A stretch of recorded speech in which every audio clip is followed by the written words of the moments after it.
Bonjour, donc on va continuer notre série concernant le raisonnement par récurrence.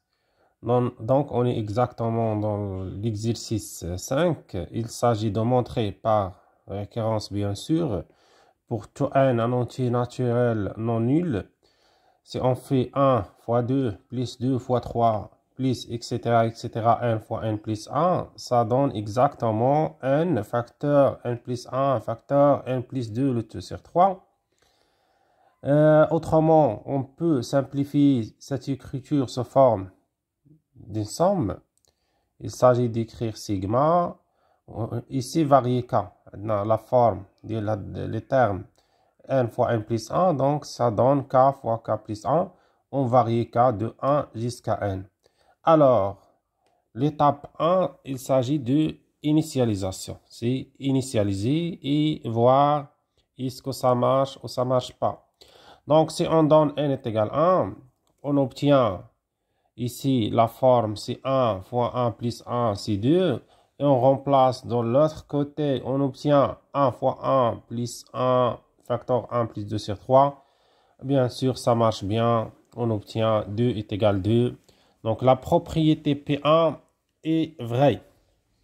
Donc, l'étape suivante, c'est de voir l'hérédité. Est-ce que cette propriété est héréditaire?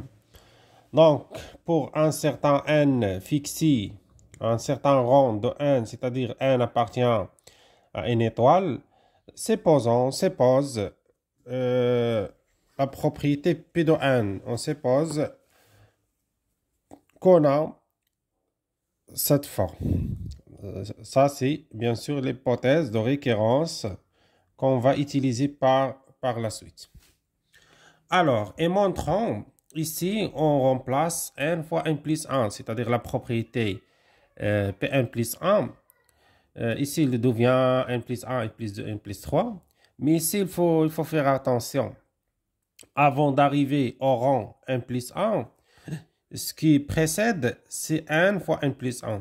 Avant d'arriver à n plus 1, n plus 2, ça c'est fondamental pour bien arriver.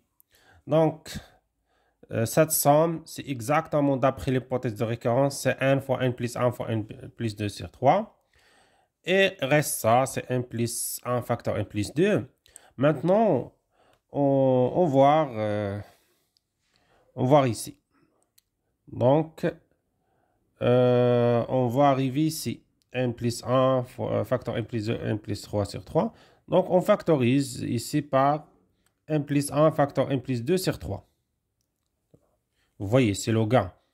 Alors, si on factorise, il reste ici n. Ici, pour mettre dénominateur commun, donc on va multiplier le 3 en haut et en bas. Voilà. Et on arrive à ce résultat-là. Voilà, ça y est, donc c'est bien, on a fait le travail en grand pourcentage. Maintenant, il suffit que de conclure. La conclusion, c'est pas quelque chose de difficile.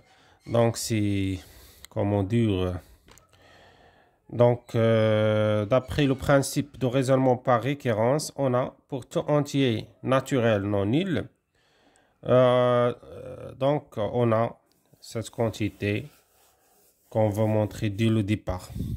Donc bien,